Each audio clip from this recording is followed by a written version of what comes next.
Okay. So we are now at the final part of our roundtable with the question 3. I think that the slide from Elio was a very good introduction to the question 3, because this question is what other action could be considered to develop prevention through food. So I think it was a very nice introduction. So we want to know how we can promote access to fruit and vegetables, especially to population in a situation with precariousness.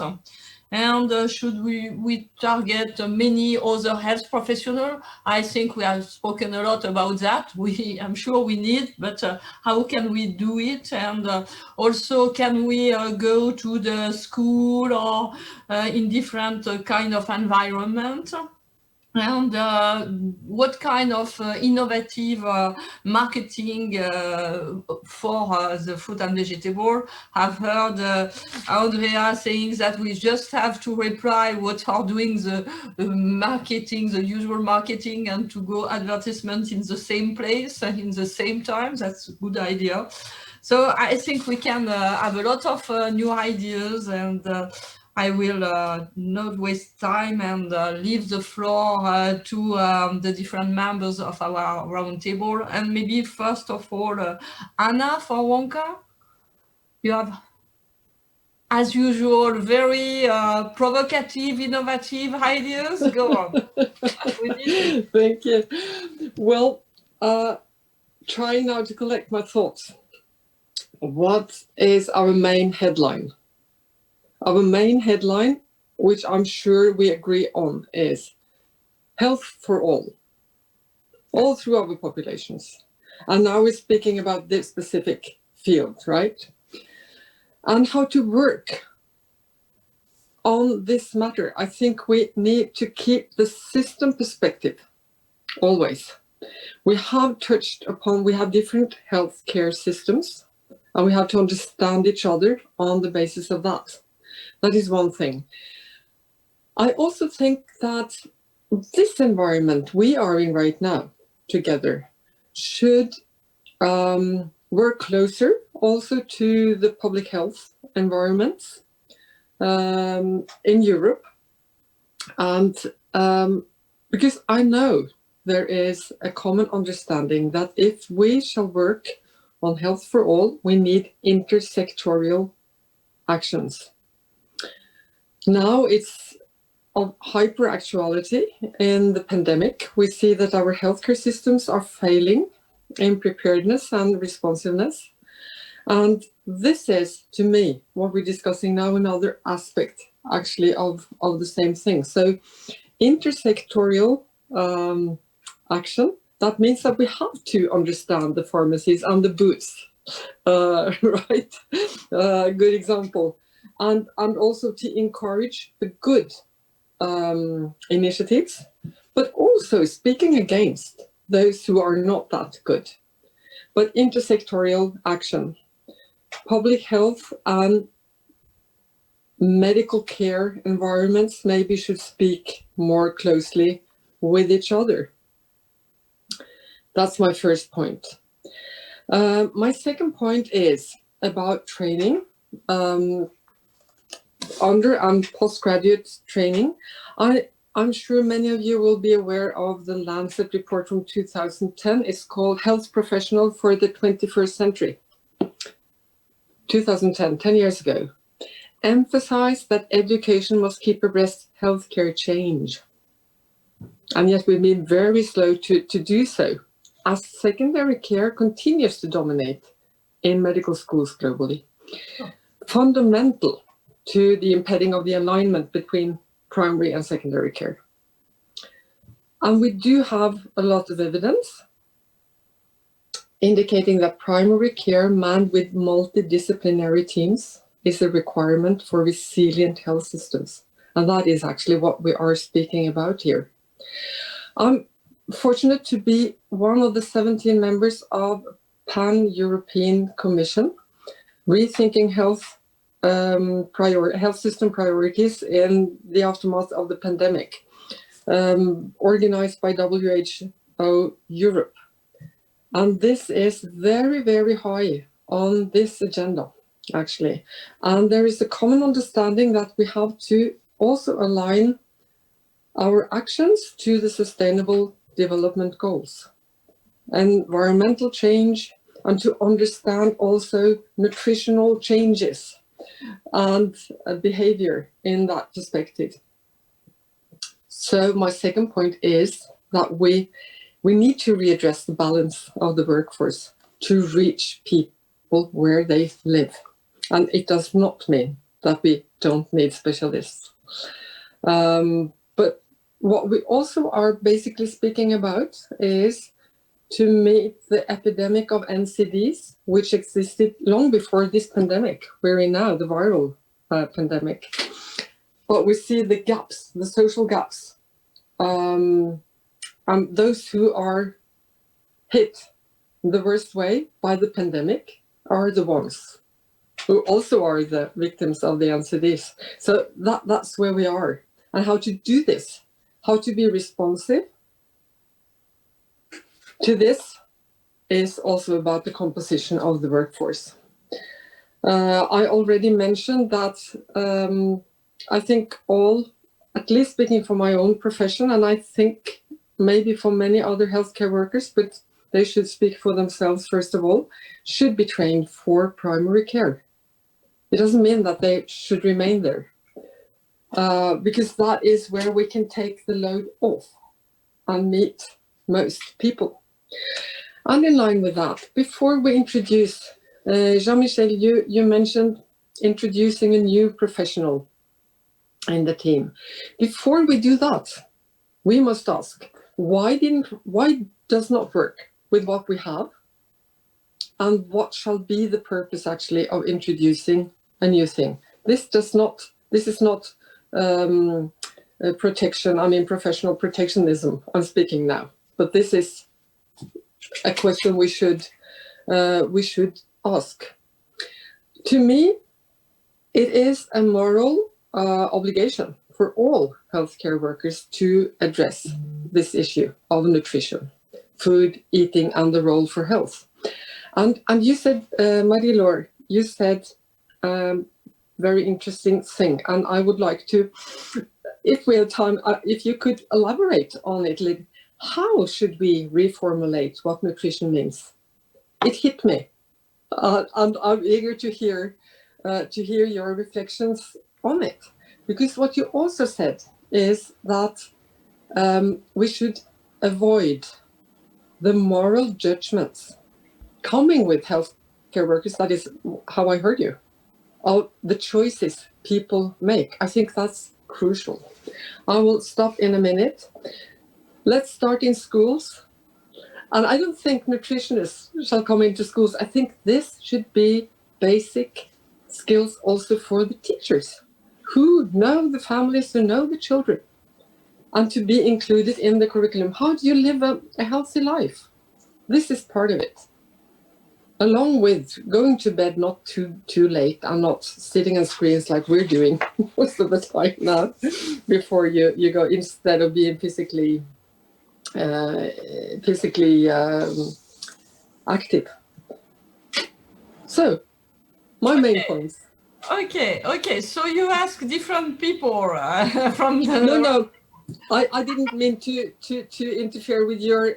I just. No. I think we have time, so maybe it's important for the evolution of our ideas.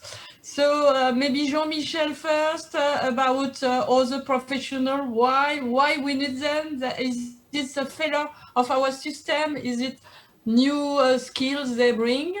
And then Marie-Laure, how to explain nutrition. That's a very important point. Jean-Michel. Your microphone is off. Put your microphone on. Okay. Thank you. I think that in nutrition, actually, the main problem is for low-income population. So we have to increase our action for those population, and it's difficult to have efficiency with this population, but it's not impossible.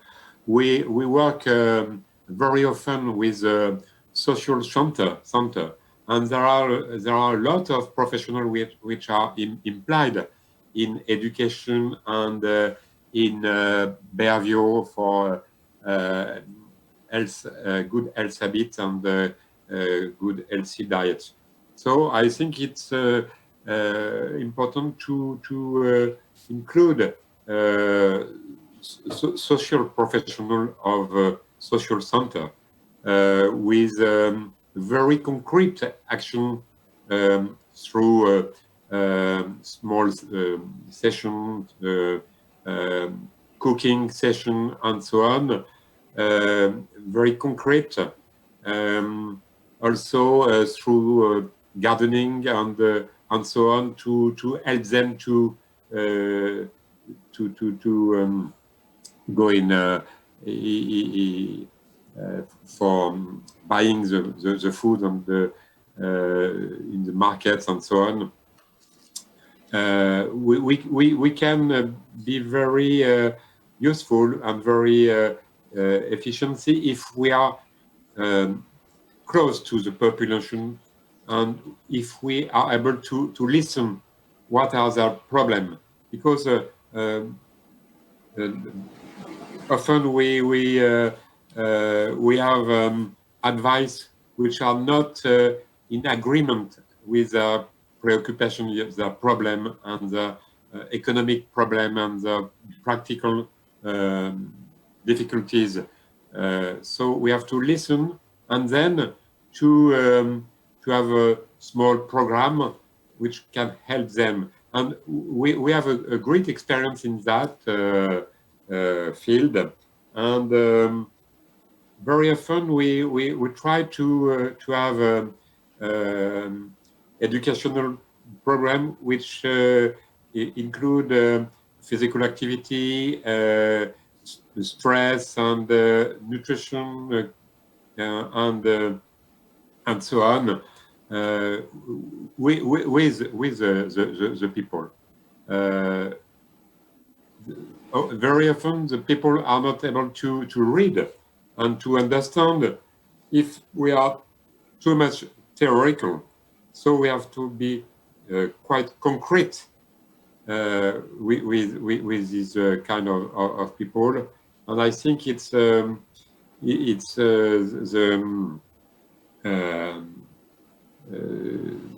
for the years which are going, it's the main challenge for us, because low-income population are quite exposed to chronic disease and to obesity and type 2 diabetes and so on. And for them, it's nutrition and behavior and physical activity and fight against obesity is a major aim, major target, major objective. Thank you, Jean-Michel. I think you both agree that we need to be close to the people and to understand their need and to speak to them in an understandable way, and that different kind of skills could be used and different kind of professional. So Marie-Laure, how can we speak about nutrition without judgment or things? Well, you know, this observation comes from my part of my training. I had a chance to be trained in London at the London School of Hygiene and Tropical Medicine in nutrition. And during 1 year that we spent there, we were together a group of 28 people coming from 24 countries. And only half of us were medical doctors. Others had totally different backgrounds, anthropologists, dietitians, nurses, and so on. And we were all given the same teaching, the same basis during the first 2 terms. And then during the last 2 terms, we were oriented toward developing something into our field of interest. And this was really a great proof that, a great demonstration that sharing knowledge can lead anyone in his own field to bring interesting messages and to bring additional information where, starting from another field, we wouldn't have been able to do so. So my conviction is that you have to open the knowledge to a lot of people, but not avoiding to give the necessary background to it, because if not, you do not understand what you are speaking of. And the second point too is that then working in the field of nutrition, I faced, as I think any one of us, the illogical way some problems were presented. We were facing, especially at the beginning of the development, for instance, of the field of obesity, some diktats saying obesity is this or is that or is not this or is not that. And then research disproved this way of thinking. It showed that you have really to get through several brainstorming to make your opinion and try to mix ideas and try to disentangle fields in order to understand really what is the dynamic of the problem. And I think that we should not let people unaware of the way it goes and of the necessity for them to grasp what is interesting for them and raise questions and help them to merge fields and to then to be convincing when they bring arguments, because they have really thought into depth to what they say. Thank you, Marie-Laure. Thank you. So maybe we can move to Danielle. Can I? Yes, you can, Keiza. Right, go on. Yeah, just to answer quickly. Well, how to speak with our patients without the judgment. For me, as a family doctor, the same way as I do speak about other issues brought by patients without judgment. We have this special connection and relationships with our patients. Like, this is something which why we chose family medicine, to have this connection. We don't only know the patient, we know the patient's family, we know the patient's social context, we know the kindergarten, the school, the local population. This is something that we use in order to help them with promoting better life and better health on everyday basis. This is what we do with every patient. That's why I agree with Anna. Like, we do everything from the perspective and to promote health.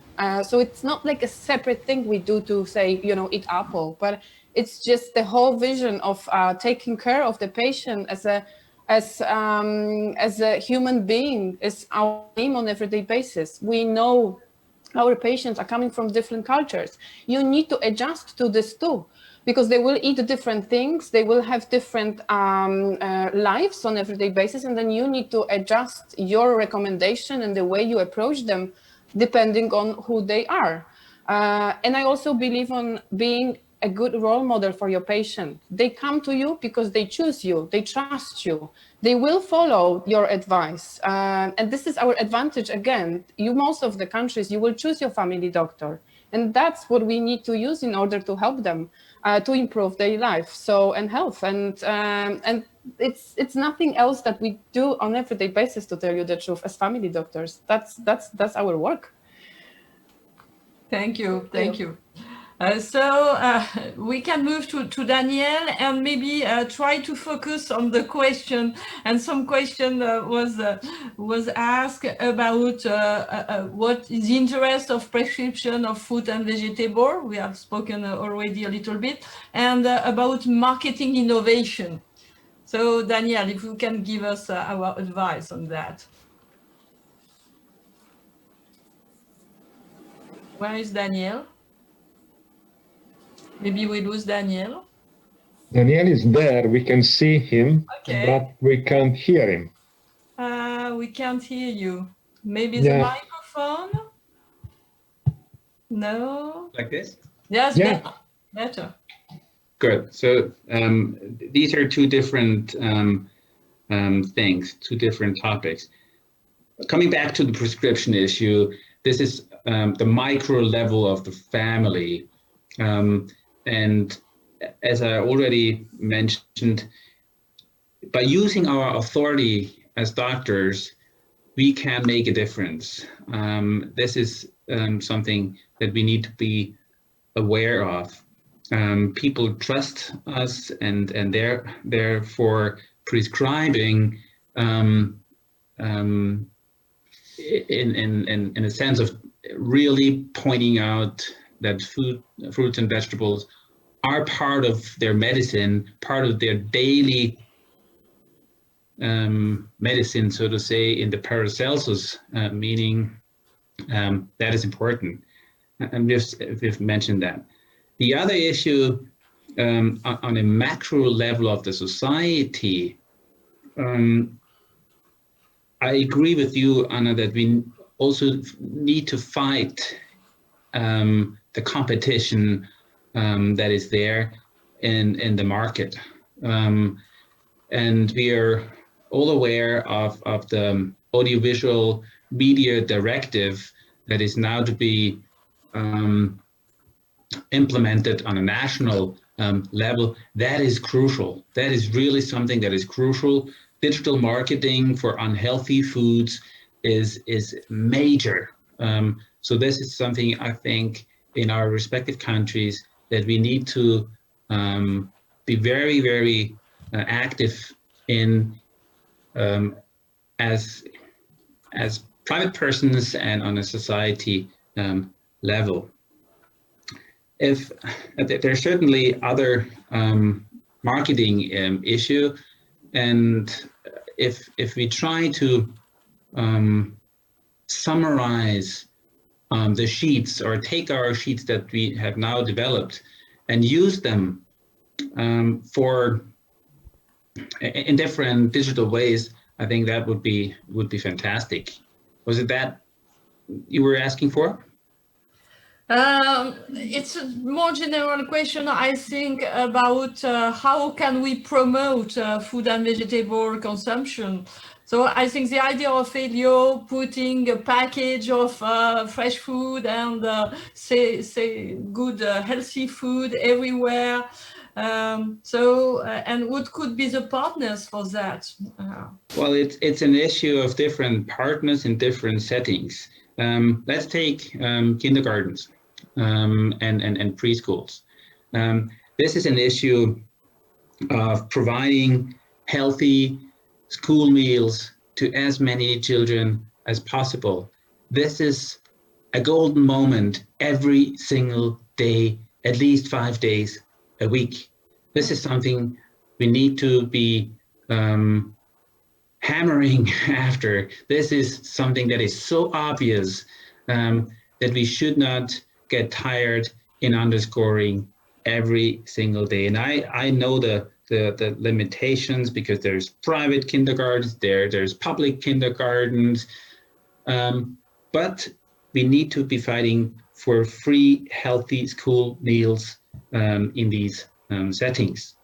Another issue is a public issue again. Last night, there is a new publication that was released by Imperial College and the NCD Risk group on the hate and BMI trajectories of school-aged children and the Lancet. And I was really interested to read through what we came up with. And one of the ideas is to provide food vouchers for nutritious foods for low-income families. We need to be targeting the risk groups. And I think this is one idea that is easily said, but at the same time important. But we need to be fighting for the low risk, for the high risk group, for the low income families. A similar topic is the tax issue, taxing of fruits and vegetables. You need to make sure that the availability and accessibility of fruits and vegetables is as easy as can be, and marketing goes into the absolute opposite direction. We know that. Yeah, I think it's very important. Anna was speaking about this commission she's part of, that rethinking has priorities with also the sustainable effect. And I think, of course, that we cannot avoid the effect of the pandemic. We are all living, and maybe we should focus more, and maybe we will have a new possibility to focus on low income, because we know they are the high priority for health and so on and so on. Maybe we have also to rethink how we can work on that. And maybe taxes, low taxes for fruit and vegetables could be a way. And also, does it mean that in the committee that is rethinking the program, we should involve other type of people, like just as economists or marketing people of social marketing? I don't know. Yeah. What do you think about that? Maybe Jean-Michel could comment as his member of the scientific committee. Maybe you have ideas about marketing innovation and what we can do, and if we need to involve other people or not. Yes, I agree with our recommendation, Martin. I think it's important to have with us also non-medical professional, non-nutritionist professional, but also psychological and sociological experts, because as I have said, nutrition is not only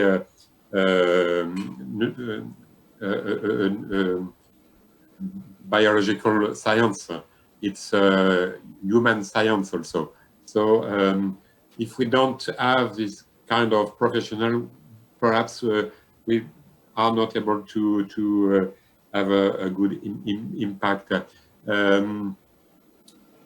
Perhaps also we have to have new tools and new communication for being not too much serious, because often we are too much serious. It's also important to have funny communication, particularly for young people, because they are quite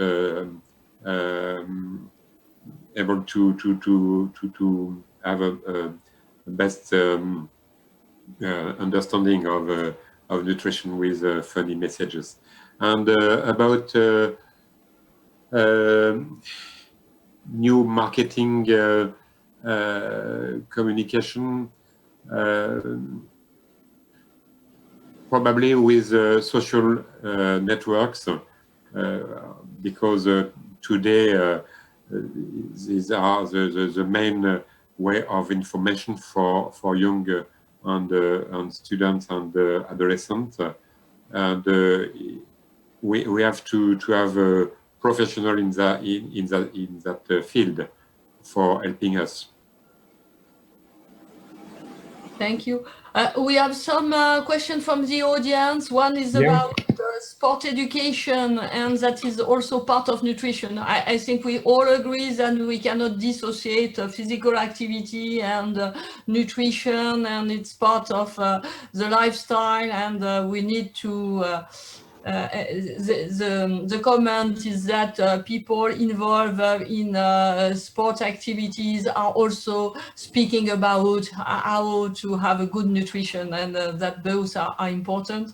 And there was another comment, it was that nutritional education should be a whole focus also on the taste, on the physical activity and the knowledge of the products. That's also very important, because we need also to improve the education about what are the knowledge of the product. What are they bringing as nutrients, but also how to cook them and so on. So I think we have spoken a lot. Maybe it's time to have a conclusion. I see that Elio wants to have add comment and make the conclusion. Elio. Well, I'm not sure whether we can conclude, but certainly a very important point that has been discussed and raised by a number of colleagues is the tension we have now in the market from the point of view of offer and price, because sometimes we are so passionate with health and health promotion, and I'm a public health doctor myself, that we tend to forget that at the end of the day, fruit and vegetables are a marketing product. So the final point is when people go to shop, they have a choice. And so if you look at the prices here in London, for example, you can go to a normal supermarket and with, I just checked yesterday, £3.75, you buy 10 pork chops, 1 kilogram of pork chops that looks beautiful, lean, and so on, and for £3.75. If you want to buy salads, you buy 150 to 200 grams of salads for £2.50. So if a family has to choose between 10 pork chops, that makes 10 meals, and 200 grams of salads for the same price, there is il n'y a pas photo, as they say in French. It's what it is. The choice goes to the pork chop, and this is why we have such a huge social class gradient in the purchase now of fruit and vegetables. And I agree with what many colleagues, Anna, Kasi, and others said. Health for all means health for all. It's not health for the few. And so we let's say, if we look back at generations, I belong to the generations whose parents, the grandparents, used to eat a lot of fruit and vegetables for one simple reason: was the cheapest food available in Italy. That's it. In the 20s and the 30s, my grandmothers were cooking fruit and vegetables every day because everything else was terribly expensive for their working class salaries. Right? Now we have reversed the situation where I live here. Buying fruit and vegetables is a deluxe choice because the prices in big cities of England are outrageous, are terribly high of everything, so compared to the very cheap meat products. So we do have a gigantic problem that we know very well has been clearly described over the past decades on how the agricultural and food production system has completely diverged, lost control of anything meaningful, and has made meat super cheap to buy and made plant food proportionally expensive. So we need, as we are fighting for climate change, and we are fighting, to restore the health of the planet, we need also to restore the health of the food production system, which is completely distorted for the environment, completely distorted for the health. So it's absolutely important to act on I don't like the word patients, because patients imply that somebody is sick. I mean, people and consumers, we need to act on people and consumers in a way with some similarity, if you allow me, with the fight we started fighting decades ago on tobacco.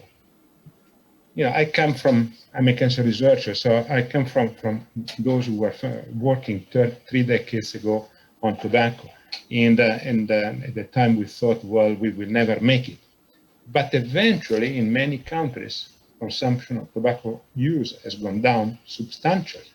And that's gone down because of a combined effect of talking with people changing their mind, understanding the risk, understanding the benefit of not smoking, but also from the government, making a price very high. A pack of Marlboro here in London costs 13 or 14 pounds. So that obviously tells a lot to a 17, 18-year-old person who has to decide what to do. Should I give a food, a meal, a complete meal in a pub for 15 pounds, or buy one pack of cigarettes? You know, so I really think that there is we need a collective efforts. It's been fantastic and should be extended, all the work that is done health professional, and probably go beyond the doctors. In many European countries, the doctors, the GPs, don't have much time to do health education. I mean, besides their own great interest, they have, you know, the queue of patients sitting out, and they have to take care of them. So, for example, obviously nurses and other health professionals and social services. So I think we need to have a more social view and less medicalized view, as has been said by many colleagues. And at the same time, keep on fighting the battle for restoring a price balance. Because at the end of the day, the matter is down to when the people go to shop and they have to take out their wallet and decide where they put their money. So that's the is one reality element. And I really think that EGEA, Aprifel, and the link to Interfel and the link to the European Association, interprofessional associations, here is a gigantic opportunity we have. So we are really lucky that we are having this conversation with an audience that is very broad, but an audience that ultimately includes and is those who produce the food. So we can work hand in hand with the fruit and vegetable producers. So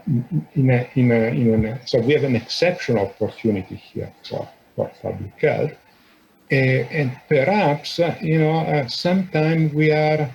Sorry, take me with the right. We are too gentle in the way we put forward our messages.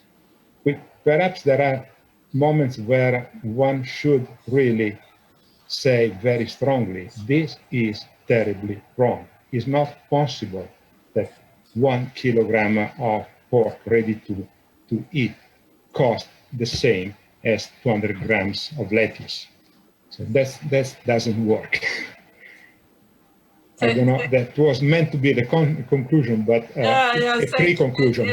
Elio, I think we had a lot of debate and you have a nice conclusion. There is one question we don't have time to address. It's about the advertisements. It says we have stopped the advertisement about tobacco. Why don't do that for certain products? So that could be also another way to act.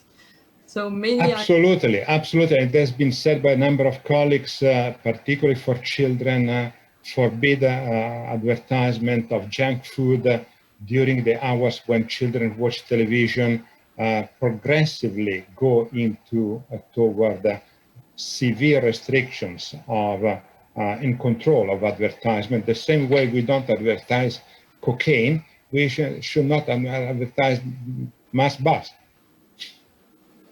And we have a comment about your issue, especially in poor developing countries, about the price of food and vegetables. So I think we have a lot of discussions that I think with Aprifel, we have a lot to work again to improve and disseminate a new program. So we are waiting for how we can go on. And now we will let the floor to you again, Elio, for this time, the final conclusion.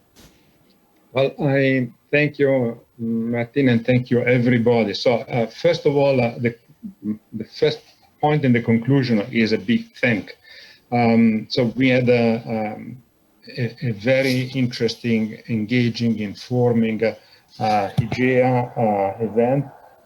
We were planning to have it in person. We all understand that.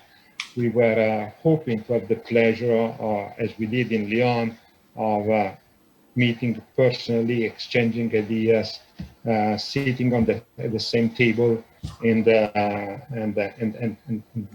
watching each other in the eyes, and that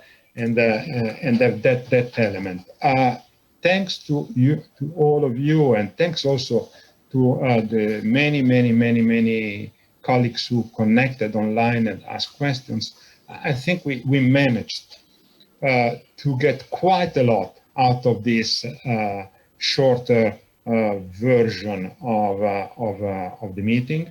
I think we had a very good report out of the experience of the European program. Obviously, we are all, let's say, sad that at the moment the EU, or the European Commission, has informed Aprifel that there are no funds to continue the program. So we do hope that perhaps this conference and all the conclusions and the strong points that have emerged perhaps could help to make our, let's say, colleagues at the European Commission rethink about funding the program. There are investments that can give a lot of return for the money that is put in. And I think that this is one example where, with a relatively modest investment, there has been a huge and very broad action to promote healthy behavior and to find new ways to promote consumption of fruit and vegetables and healthy foods. So I really hope that there will be possibility to go beyond what has already been done based on the success of the first phase of these activities. I really think that the international dimension, well represented by the many colleagues in this roundtable, should be reinforced, and we need to obviously work more together in a coordinated way. We know that the traditional way of eating in different countries has been different. We know that people have different traditions from north to south, from east to west, even within the same country. But we also know that within these different traditions, we can bring a common messages articulated, obviously, country by country, tradition by tradition, and so on and so on. Because in any case, there are others, and this has been said, that have no problem in investing gigantic amount of money in making sugarova, or whatever was the name of the tennis player, promoting candies and sugar. So if, it's that as a parallel with the tobacco industry that had unlimited amount of money to promote and corrupt in order to sell cigarettes. So we do have a part of the industry that has no regard for public health and uses all possible ways of promoting a type of food or a type of nutrients that we regard as dangerous for public health. So it's a battle, and sometimes it's not a gentle battle, because there is a lot of money involved behind what we are discussing. So I really think that we should keep on working together.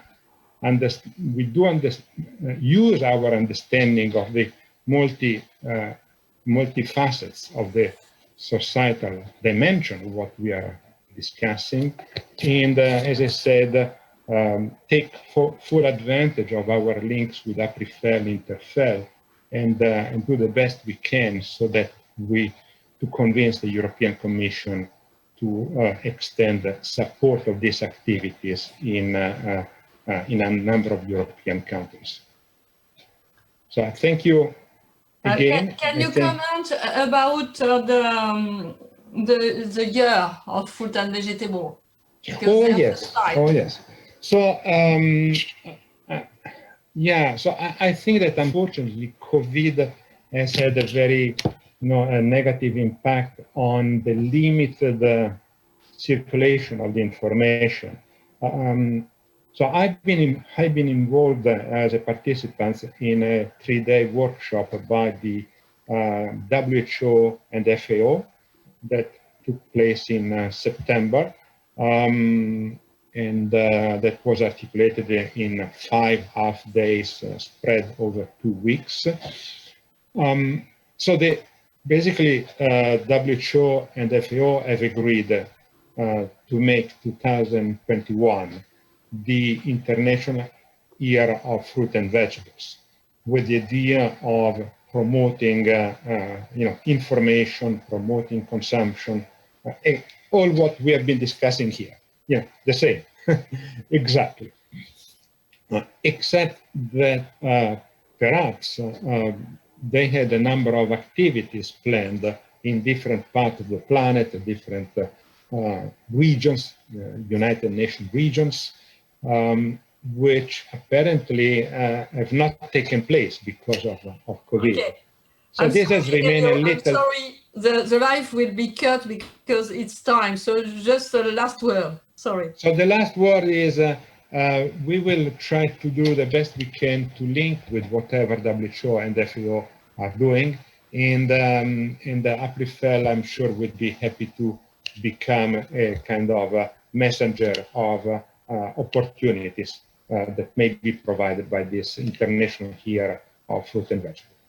Thank you. Thanks again. Thank you to everybody. Bye-bye. Hope Bye. the best for everyone. Bye. Bye.